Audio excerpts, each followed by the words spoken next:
I still remember the first night I stepped into the Grand Oak Library as the new night watchman. The building stood like a monolith against the inky sky, its Gothic spires piercing upward as if trying to escape the darkness below. Gargoyles perched along the edges of the roof, their stone faces twisted into eternal grimaces that seemed to watch me as I approached. A chill wind whispered through the ancient oak trees surrounding the library, rustling leaves that sounded uncannily like hushed voices. Taking a deep breath, I pushed open the heavy oak doors, the weight of them surprising me. They creaked loudly, the sound echoing in the vastness beyond. Stepping inside, I was enveloped by the scent of old paper and polished wood, a mix that was both comforting and strangely oppressive in the silent expanse of the foyer. Flickering sconces cast dancing shadows on the marble floors, and my footsteps clicked loudly, the only audible noise in the stillness. As I began my initial patrol, the grandeur of the library struck me. Towering bookshelves lined the walls, filled with volumes that looked as though they hadn't been touched in decades. Stained glass windows depicted scenes of mythological creatures and ancient legends, their colors muted in the dim light. The air felt thick, almost tangible, wrapping around me like a cloak. "Daniel!" A faint whisper brushed past my ear. I stopped abruptly, my heart thudding in my chest. The sound was so soft I wondered if I'd imagined it. I scanned the room, searching for any sign of another person, but I was alone. Shaking off the unease, I told myself it was just the wind, or perhaps the old building settling. Continuing my rounds, I entered the reading room. There, on one of the antique wooden tables, lay an open book. Its leather-bound cover was cracked with age, and the pages were yellowed and delicate. Oddly, the text was in a script I didn't recognize, filled with strange symbols and eerie illustrations of shadowy figures. A shiver ran down my spine as I closed the book gently, the feeling of being watched intensifying. I returned it to its place on the shelf, noting the number, 66. The lights flickered above me, and I glanced upward just as they steadied. But in that brief moment of darkness, I thought I saw a shadow move across the far wall, a quick, darting motion that didn't match any natural movement. I stared hard at the spot, but nothing was there. Just rows upon rows of silent books. The grandfather clock in the main hall began to chime midnight, each resonant gong amplifying the silence that followed.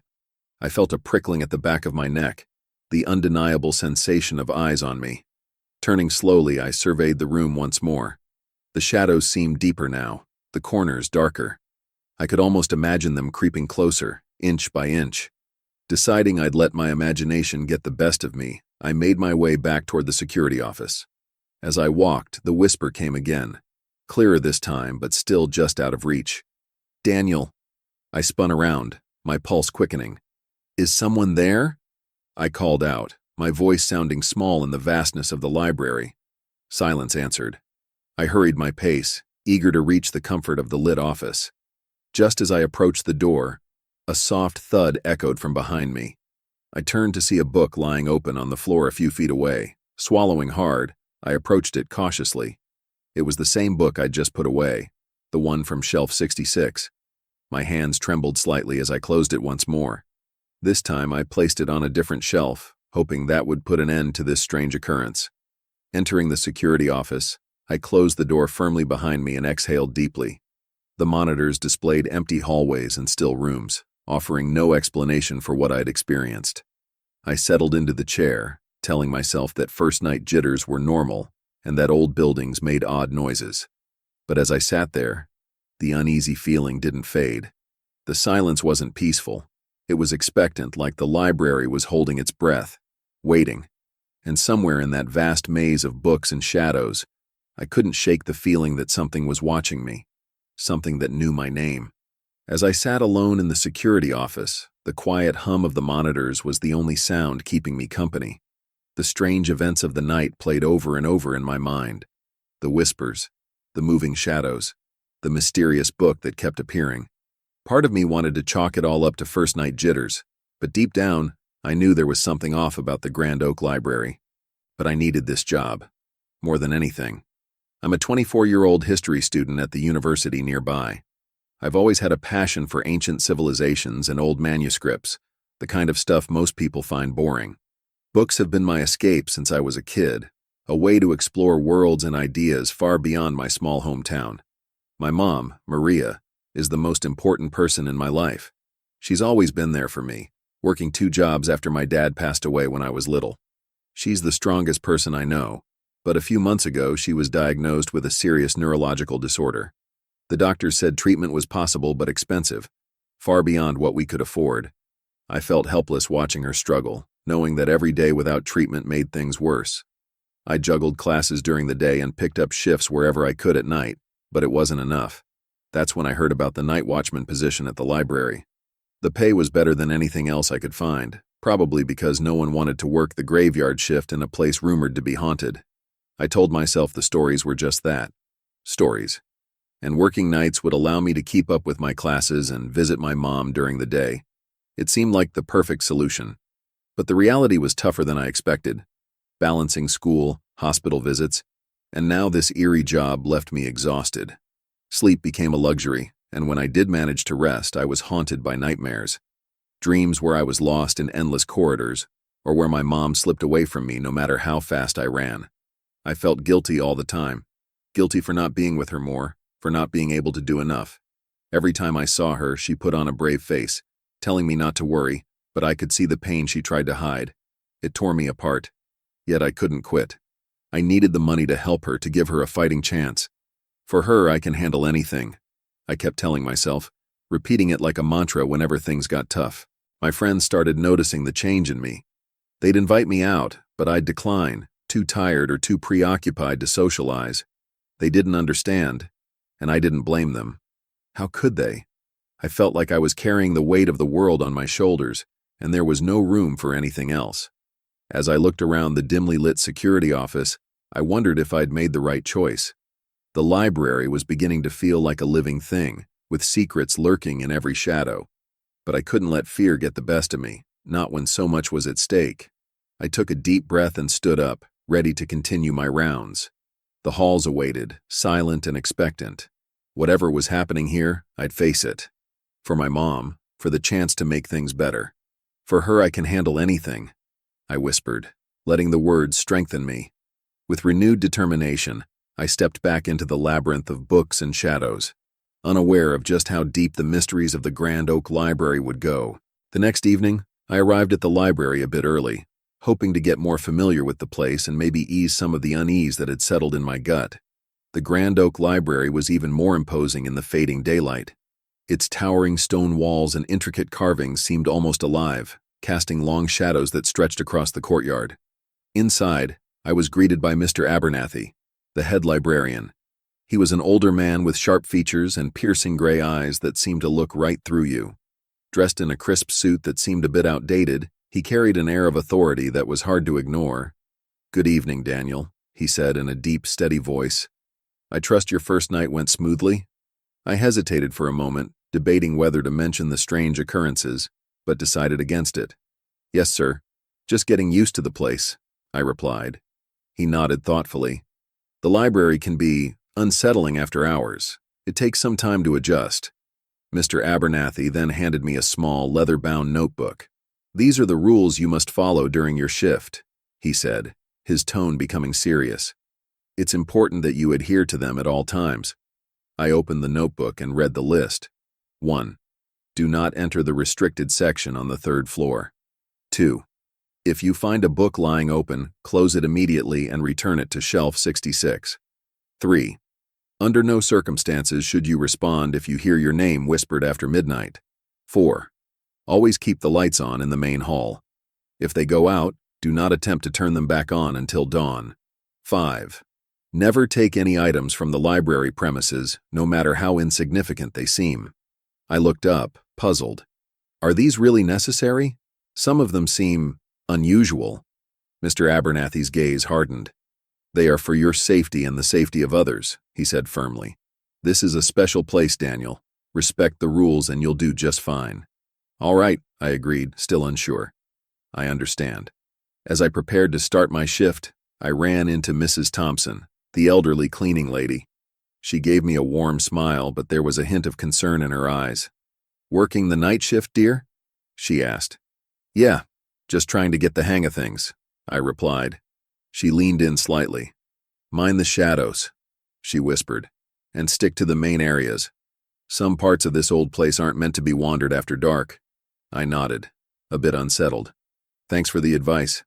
A little later, I bumped into Sarah, a fellow student who worked part-time at the library.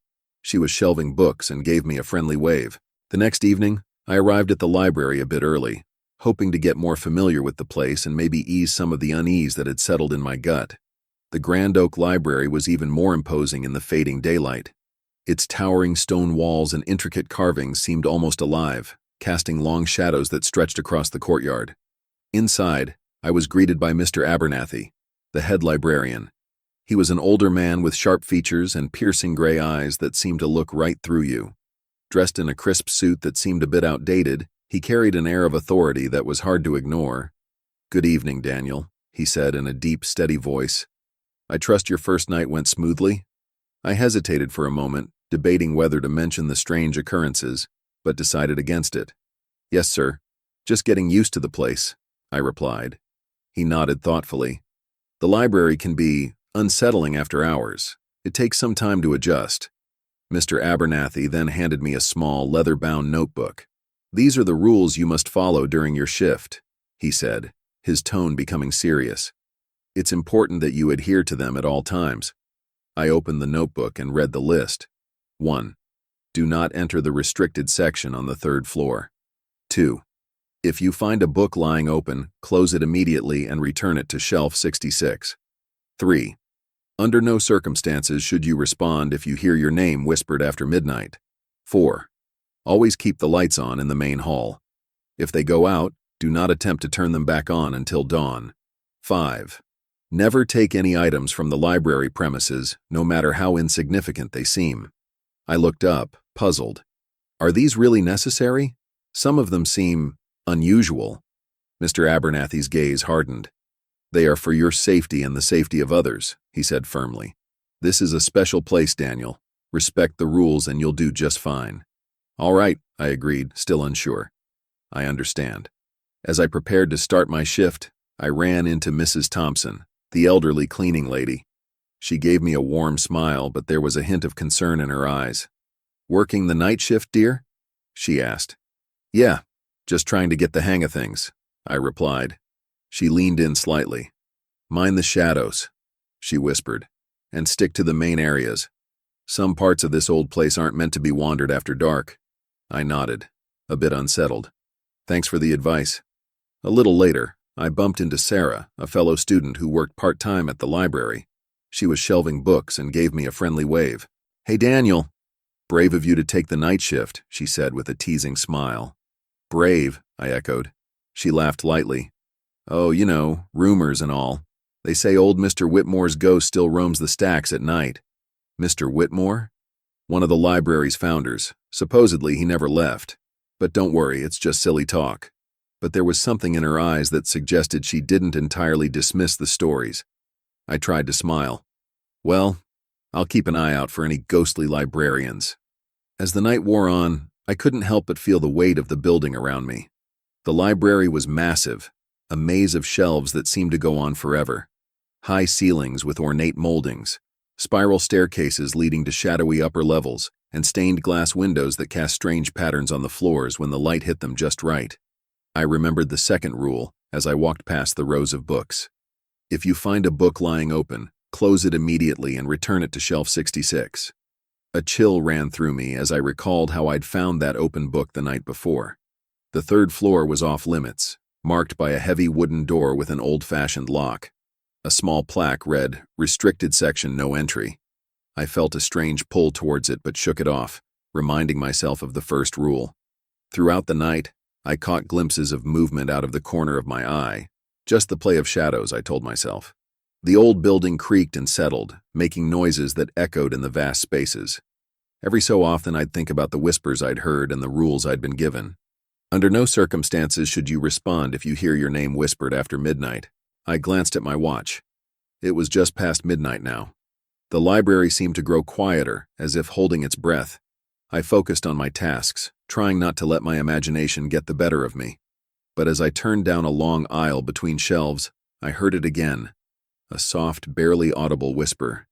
Daniel. I froze. The rule flashed in my mind. Do not respond. My heart pounded in my chest as I stood there, straining to hear anything else. The silence was heavy. Gathering my courage, I continued walking, refusing to look around. I made my way back to the main hall, where the lights were bright and the space felt a bit more open. Remembering the fourth rule, I checked the lights. Always keep the lights on in the main hall. If they go out, do not attempt to turn them back on until dawn. Why would they go out? I wondered. The thought made me uneasy. As the night dragged on, I couldn't shake the feeling that the library was trying to tell me something or warn me. The combination of the strange rules, the cryptic warnings from Mr. Abernathy and the staff, and the odd occurrences made it clear that this was no ordinary place. But I needed this job. For my mom. For the chance to help her get better. So, despite my fears, I pressed on, determined to face whatever the Grand Oak Library had in store. The nights at the Grand Oak Library began to blur together, each one more unsettling than the last. After those initial strange experiences, the whispers, the moving shadows, the mysterious book, I tried to convince myself it was all in my head. Maybe stress and lack of sleep were messing with me. But as time went on, things only got stranger. One evening, as I started my shift, I noticed cold spots in certain areas of the library. I'd be walking down an aisle, and suddenly the temperature would drop so sharply that I'd shiver. It didn't make sense. The heating system was old but working fine. I tried to brush it off, focusing on my rounds and reminding myself why I was doing this. But then other things started happening. Late at night, when everything should have been quiet, I'd hear footsteps echoing in distant corridors. I'd go to check, but no one was ever there. Once, I heard the faint sound of pages turning, like someone was reading in one of the rooms. I followed the noise only to find empty chairs and closed books. It was eerie. Sometimes I'd hear a scratching noise, like nails dragging across a wooden surface. It seemed to come from the walls themselves.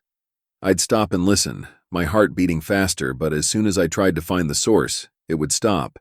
It was as if the building itself was alive, playing tricks on me. One night, as I walked past the old elevator that led to the basement, a place I wasn't supposed to go, I heard it ding. The doors slid open slowly, revealing only darkness inside. A cold draft swept out, and I felt a chill run down my spine. The elevator wasn't supposed to be in use after hours. Gathering my courage, I stepped closer and peered inside. It was empty. As I reached out to press the close door button, a faint whisper drifted up from the shaft. Join us. I stumbled back, my mind racing. Was someone down there, but who and why? The thought of going down there made my skin crawl. The next day, I told Mr. Abernathy about it. He looked at me with those piercing gray eyes and said, "The elevator has a mind of its own sometimes, best to ignore it." His lack of concern only made me more uneasy. The shadows in the library seemed to take on a life of their own. I'd catch glimpses of movement out of the corner of my eye, a flicker of darkness that would disappear when I turned to look. The ornate portraits lining some of the halls began to unsettle me. It felt like their eyes were following me. One painting, in particular, caught my attention. It was of an old man with stern eyes and a slight smirk, probably Mr. Whitmore. Whenever I passed by, I could swear his expression changed, the smirk growing wider, almost sinister. Then, one night, I saw it again. The same leather-bound book lying open on a table in the main hall. My stomach dropped. Remembering the rule about closing any open books and returning them to shelf 66, I approached it slowly. The pages were filled with those strange symbols and unsettling illustrations. One drawing showed a dark figure standing among towering bookshelves, shadows stretching out like claws. I closed the book carefully, trying to steady my shaking hands. As I walked toward shelf 66, the lights flickered above me. The shadows seemed to ripple, and I felt an overwhelming urge to look over my shoulder. But I didn't want to see what might be there. Placing the book back on the shelf, I whispered to myself, "It's just a book, just an old book." After that, the disturbances became more frequent and harder to ignore. The lights would dim without warning, leaving me in near darkness. I started carrying a flashlight, but even its beam seemed weaker within the library walls. Doors would slam in the distance, their echoes filling the empty halls. Once, a stack of books toppled over just as I walked by, scattering across the floor. There was no one else around, and I couldn't explain it. Sleep became almost impossible. When I did manage to doze off in the security office, I was haunted by nightmares. I'd dream of wandering the library's endless corridors, chased by a shadow that was always just behind me. I'd hear my mother's voice calling out, but no matter how fast I ran, I could never find her. I tried talking to Mr. Abernathy again, mentioning the increasing oddities. He gave me a measured look and said, "The library is old, Daniel. It has its quirks. Stick to the rules, and you'll be fine." His dismissive response frustrated me. It felt like he knew more than he was letting on. I started feeling isolated, like I was the only one experiencing these things. When I brought it up to Sarah, she seemed sympathetic but unconvinced. "Maybe you're just stressed," she suggested gently. "You've got a lot going on." She wasn't wrong. Between worrying about my mom and the sleepless nights, I was exhausted. But this felt different, real. One particularly disturbing night, I was making my rounds when I heard whispering coming from the stacks. Multiple voices, all speaking at once, but I couldn't make out the words. I followed the sound cautiously, leading me deeper into the library than I'd ever been. The whispering grew louder, more urgent. Suddenly, the lights above me went out, plunging me into darkness. Remembering the rule about not turning the lights back on if they went out after midnight, I froze. My flashlight flickered, then died. Panic rose in my chest. I stood there surrounded by darkness, the whispers now circling me. "Who's there?" I called out, my voice shaking. Silence. Then, right beside my ear, a voice whispered, "You shouldn't be here." I bolted, stumbling through the dark until I saw a faint light ahead. Bursting into the main hall, I was relieved to find the light still on. I collapsed onto a bench, gasping for breath. Back in the safety of the security office, I questioned everything. Was I losing my mind? Were the stresses of life causing me to imagine things? I thought about quitting, but the image of my mom lying in that hospital bed pushed the thought away. I had to keep going. I had to help her. But I couldn't shake the feeling that something was very wrong with the Grand Oak Library. The rules, the whispers, the shadows. They all pointed to a mystery that I was becoming dangerously entangled in. As dawn approached, I stepped outside, grateful for the first rays of sunlight. The library looked almost peaceful in the morning light, its stone facade glowing softly. But I knew the darkness it held within.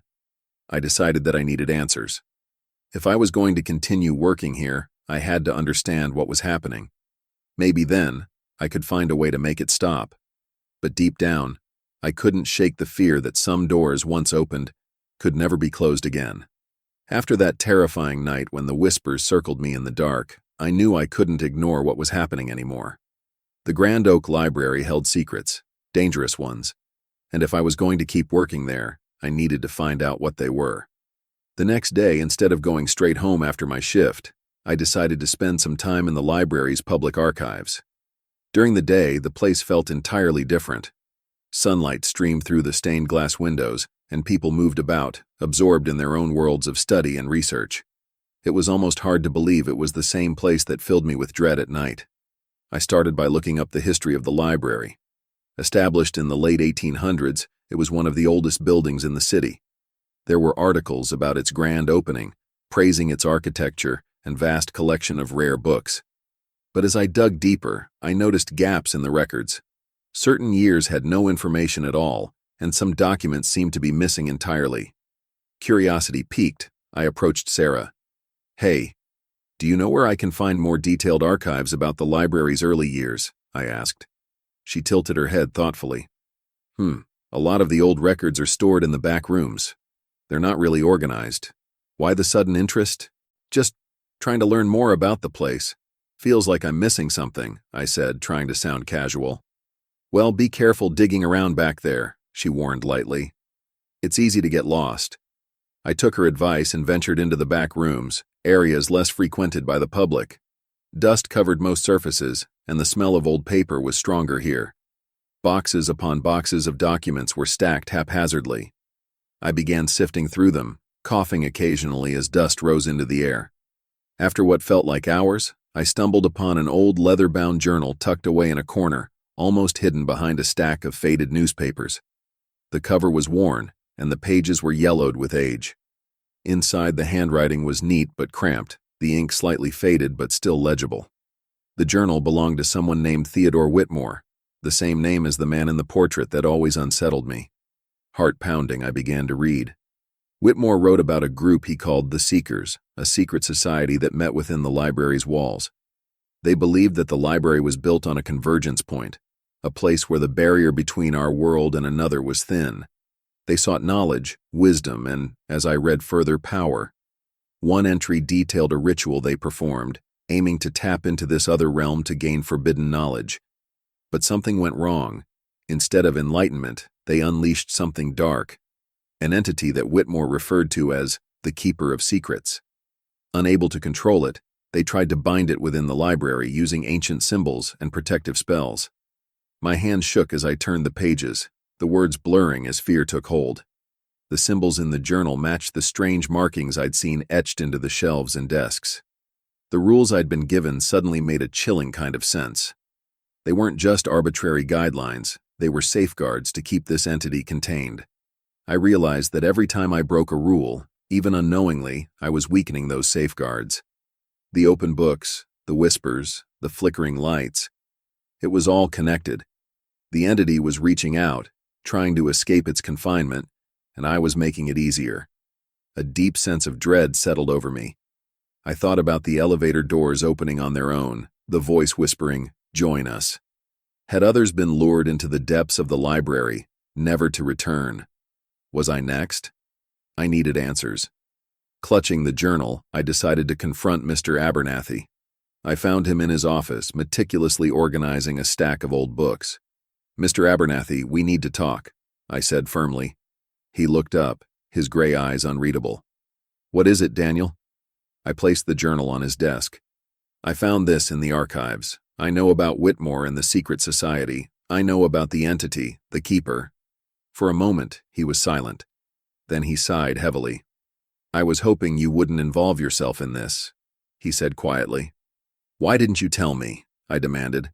"I've been experiencing things. I thought I was losing my mind, but now I know it's real." He stood up and walked to the window, gazing out thoughtfully. "The library is more than just a building, Daniel. It's a gateway, and for over a century, we've been its guardians. The rules are there to protect you and everyone else." "Protect us from what?" "That thing wants out, and it's getting stronger. I think I've made it worse." He turned to face me. "Perhaps. The entity feeds on curiosity and fear. By seeking it out, you give it power." "Then how do we stop it?" I asked, desperation creeping into my voice. Mr. Abernathy studied me for a long moment. "There is a way, but it's dangerous. And it might require more than you're willing to give." "I'll do whatever it takes," I insisted. "I can't let this continue. People's lives are at stake." He nodded slowly. "Very well. Meet me tonight after closing. We'll need to perform a binding ritual to reinforce the seals." That evening, as the last patrons left and the library settled into its nighttime silence, I met Mr. Abernathy in the main hall. He had gathered candles, chalk, and various other items I didn't recognize. "We must act quickly," he said. "The entity will sense what we're doing and try to stop us." Together, we drew intricate symbols on the floor, matching those from Whitmore's journal. As we worked, I couldn't shake the feeling that we were being watched. The shadows seemed to ripple around us, and the air grew colder. "Focus, Daniel," Mr. Abernathy urged. "We need to begin the chant." We started reciting the ancient words he'd taught me. At first, nothing happened. But then, a low hum filled the air, growing louder by the second. The ground beneath us trembled, and the candles flickered wildly. Suddenly, a shadowy figure materialized at the edge of the circle, a mass of darkness with glowing eyes. "The Keeper." "Foolish mortals," it hissed. "You cannot contain me." Fear gripped me, but I kept chanting, my voice shaking. The entity lashed out and a gust of wind extinguished several candles. The symbols on the floor began to fade. "It's breaking the circle," I shouted. Mr. Abernathy's face was strained. "We must continue. Do not stop." I raised my voice, pouring every ounce of strength into the chant. The entity roared, a sound that echoed painfully in my ears. The shadows around us swirled like a storm. and I felt a force pulling at me, threatening to drag me into the darkness. Just when I thought I couldn't hold on any longer, there was a blinding flash of light. The entity let out a final piercing scream before vanishing. The room fell silent, the oppressive weight lifting. I collapsed to the floor, gasping for breath. Did we do it? I managed to ask. Mr. Abernathy nodded wearily. For now. The seals are restored. Relief washed over me, but it was short-lived. How long will it hold? I asked. He looked at me sadly. It's hard to say. The keeper grows stronger each time. As long as the library stands, it will seek freedom. I realized then that this was a battle without end. There must be a way to stop it permanently, I said. Perhaps, he replied, but it would require sacrifices beyond what most are willing to make. I thought about my mom, about why I'd taken this job in the first place. I want to help, I said firmly. Tell me what I need to do. Mr. Abernathy placed a hand on my shoulder. Rest for now. You've done more than enough tonight. We'll discuss it further tomorrow. As I left the library that morning, the first rays of sunlight breaking over the horizon, I felt a mix of exhaustion and determination. I had uncovered the dark secret of the Grand Oak Library, but I knew the danger was far from over. Whatever it took, I was prepared to face it. Not just for myself, but for everyone else who could be harmed if the keeper ever broke free. But a nagging thought lingered at the back of my mind. If the entity fed on curiosity and fear, had my actions only made it stronger? And if so, could I ever truly escape its grasp? The following night, I couldn't shake the feeling that something was off. Despite our efforts, the library felt heavier, as if the very air was charged with tension. Mr. Abernathy had assured me that the seals were restored, but I sensed that the keeper was still stirring, growing more restless. I spent the day with my mom at the hospital. She was having a good day, her eyes brighter than they'd been in weeks. We talked and laughed, and for a little while, I forgot about the library and its shadows. But as evening approached, a nagging worry pulled at me. I knew I had to go back. You're working too hard, my mom said softly, noticing the concern on my face. You need to take care of yourself. I will, Mom, I promised, squeezing her hand. Just a few more nights and things will get better. She smiled, but her eyes held a hint of sadness. Just be careful. That evening, as I walked up to the library, the sky was overcast, and a cold wind whipped around me. The gargoyles atop the building seemed to glare down, their stone faces twisted in eternal scowls. I hesitated at the entrance, a part of me wanting to turn back, but I couldn't. Not now. Inside, the library was eerily quiet.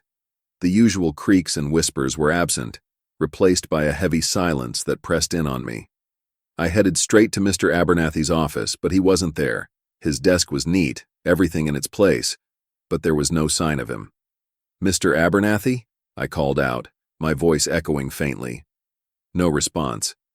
I decided to check the rest of the library. As I walked through the halls, the lights above me flickered, casting long, shifting shadows. The air grew colder with each step.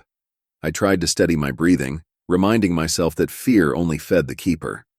Entering the main hall, I stopped in my tracks. The large portrait of Theodore Whitmore, the one that always unsettled me, was different. His eyes seemed to burn with a real fire, and his smirk had twisted into a sinister grin.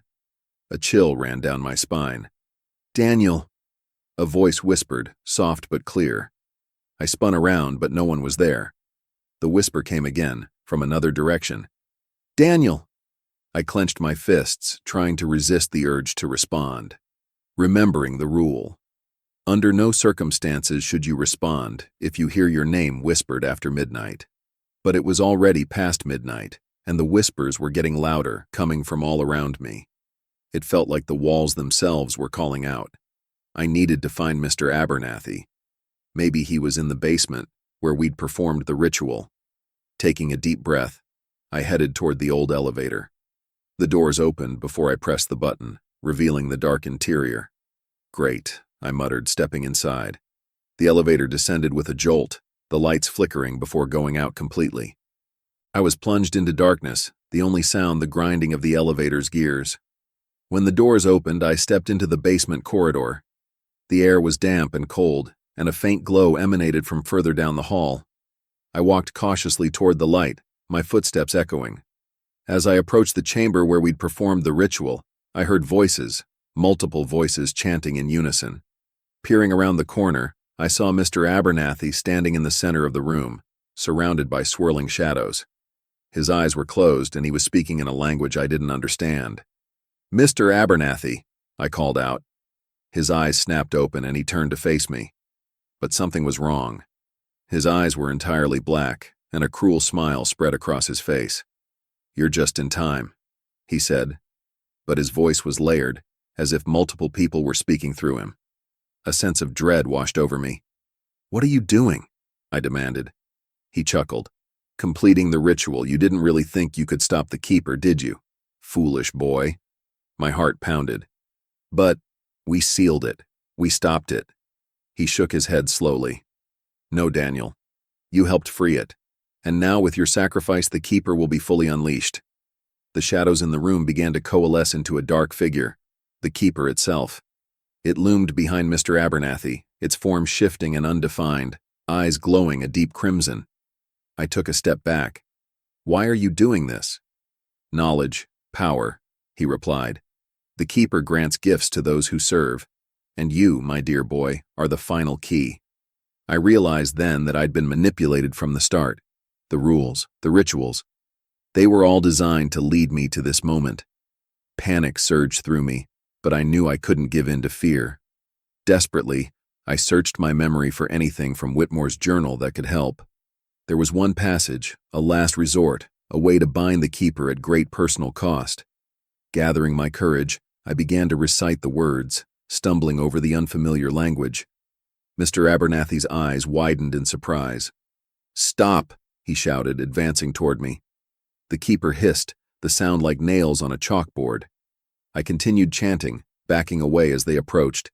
The air crackled with energy, and a fierce wind whipped around the chamber. The symbols on the walls began to glow faintly. "You're making a mistake," Mr. Abernathy screamed. "You don't know what you're doing." "Neither did you," I shot back, raising my voice over the howling wind.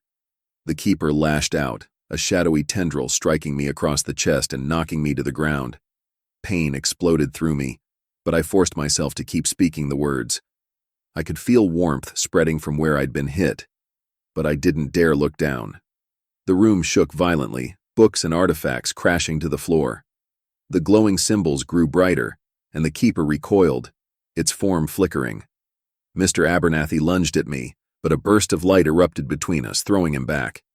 He screamed in agony as the light enveloped him, his body dissolving into shadows. I struggled to my feet, the pain nearly overwhelming.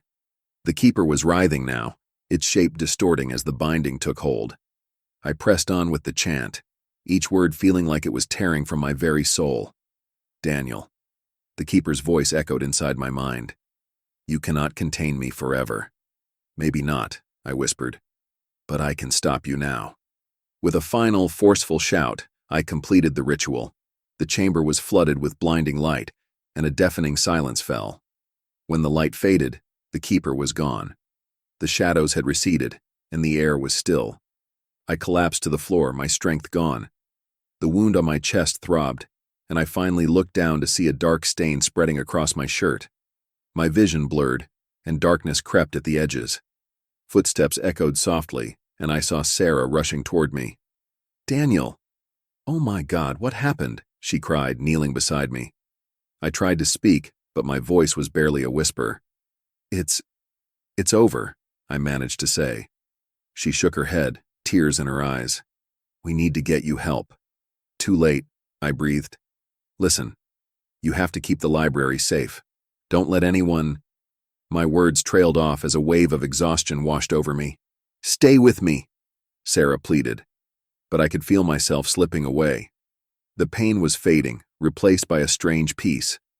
I thought of my mom, wishing I could see her one more time, tell her that I loved her. As my eyes closed, I heard a faint whisper, not threatening this time, but gentle.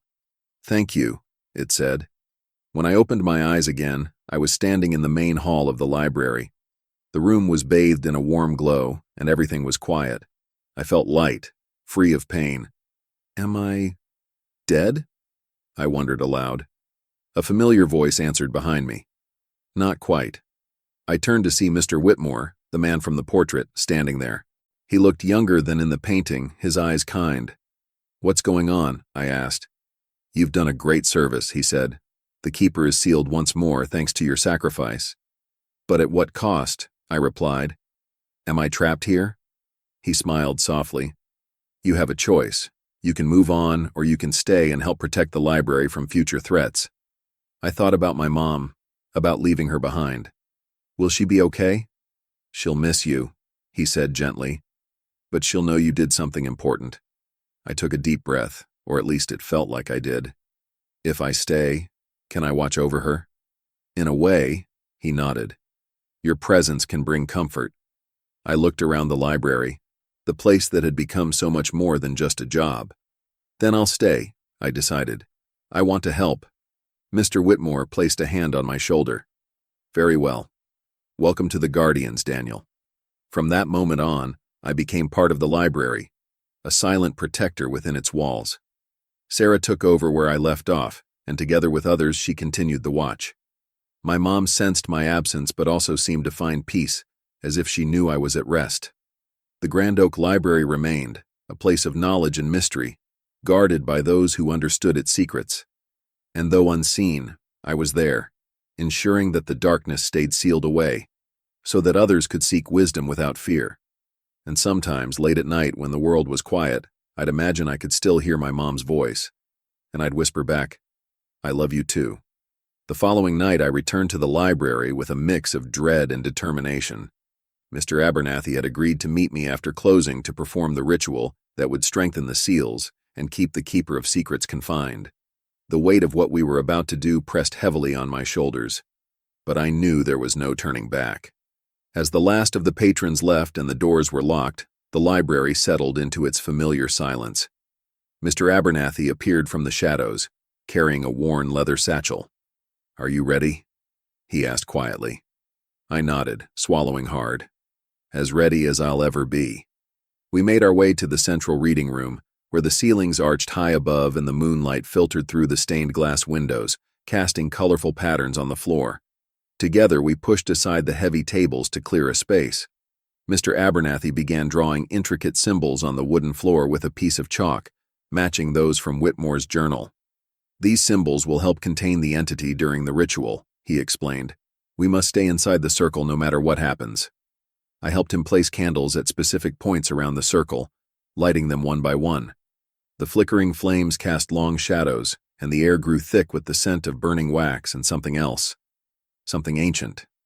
Mr. Abernathy handed me a sheet of paper with the words we needed to recite. Follow my lead, he said. Speak clearly and with conviction. We began to chant, our voices echoing softly in the vast room. At first, nothing seemed to happen. But then, a low rumbling sounded from deep within the library.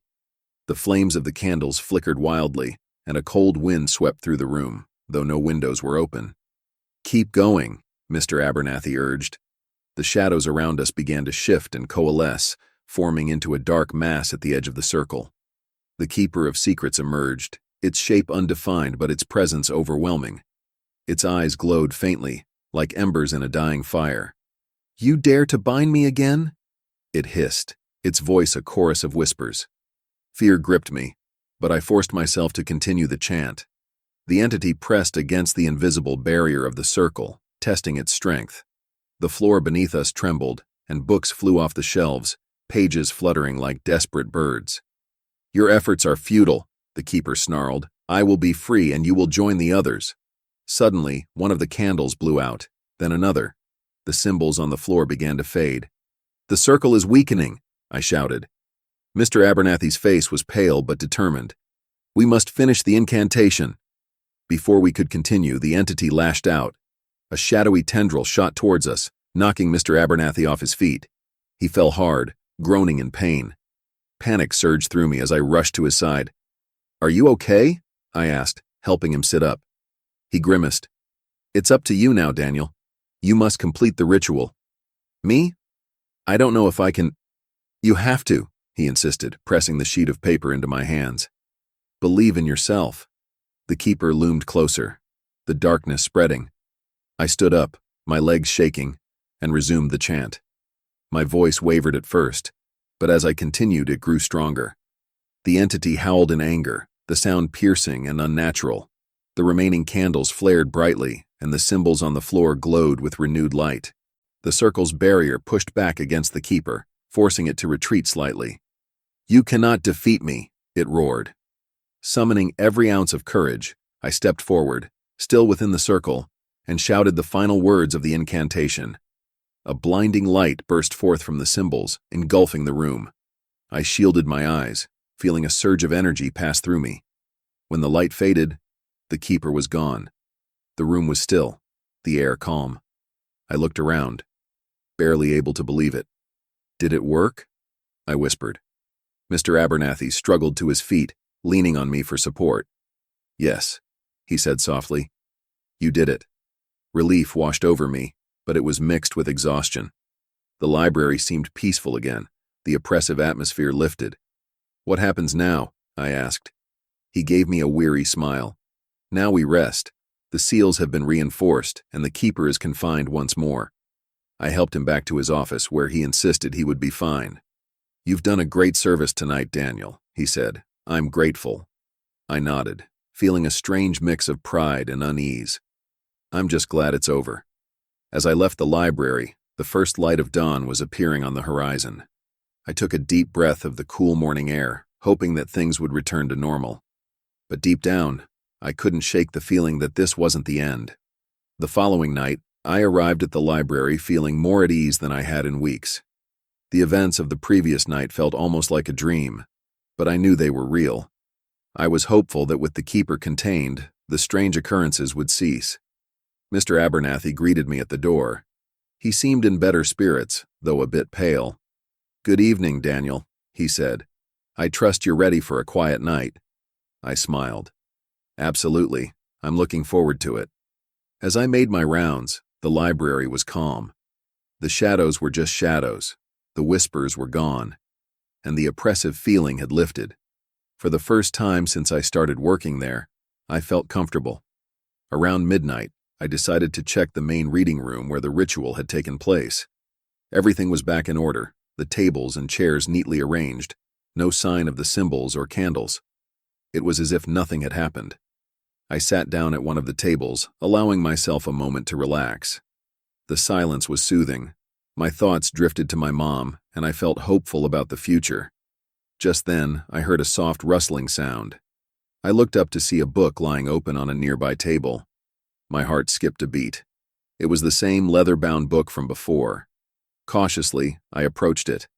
The pages were blank. Confused, I flipped through them, but there was nothing, not a single word or image. "That's odd," I murmured. "Indeed it is," a voice said behind me.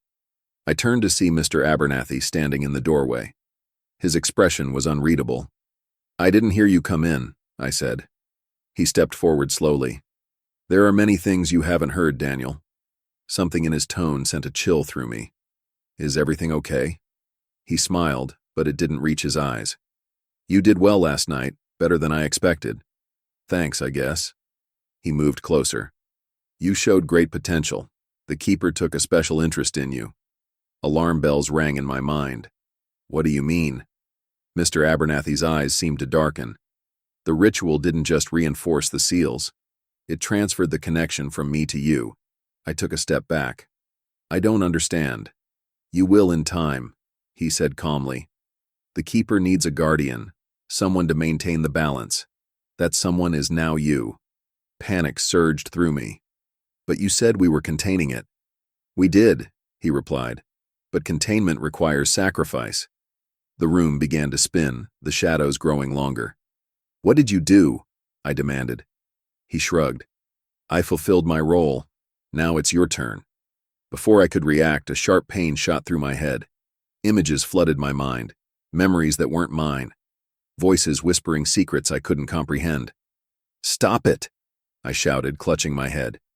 "It's too late," Mr. Abernathy said softly. "Embrace it." The darkness closed in around me, and I felt myself slipping away. The last thing I saw was Mr. Abernathy walking away, leaving me alone in the vast empty library. I don't know how much time has passed since that night. Days blend into nights and nights into days. The library is different now, quieter, emptier. Or maybe that's just how I perceive it. I see things I didn't see before. The walls whisper secrets. The books reveal knowledge beyond understanding. I wander the halls unseen by others, watching, waiting. A new night watchman started recently. I watched as Mr. Abernathy handed him the familiar list of rules. The young man looked eager, unaware of what awaited him. As he began his rounds, I tried to warn him. I whispered his name, hoping he'd hear me, but he didn't respond. Just like I didn't. I realize now that I'm part of the library, a guardian, a prisoner, bound to the keeper just as Mr. Abernathy was before me. Perhaps one day, someone will take my place. Until then, I remain here, watching over the Grand Oak Library and the secrets it holds. If you ever find yourself in an old library late at night and you hear a whisper of your name, remember the rules. And whatever you do, don't respond.